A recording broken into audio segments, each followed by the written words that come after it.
Magandang gabi, Philippine Air Force.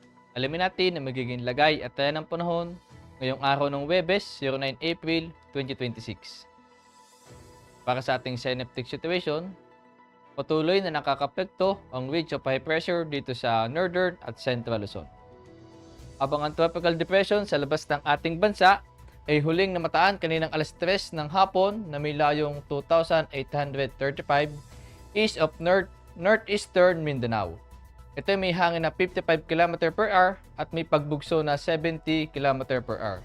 At may movement ito na almost stationary.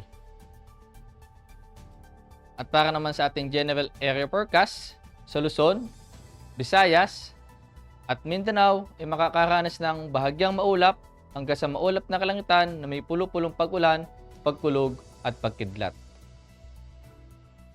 At para naman sa susunod na 3 araw dito sa Metro Manila, Cavite, Lipa City, Angeles, Puerto Princesa, Calayan Island, Mactan, Zamboanga at Davao, simula Sabado hanggang Lunes ay makakaranas ng bahagyang maulap hanggang sa maulap na kalangitan na may pulo-pulong pag-ulan, pagkulog at pagkidlat.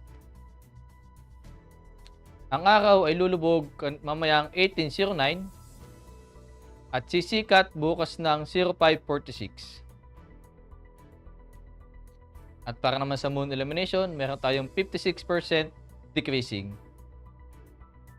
At para manatiling updated sa lagay at taya ng panahon, i-follow lamang ang Air Force Weather Center sa aming mga official social media accounts.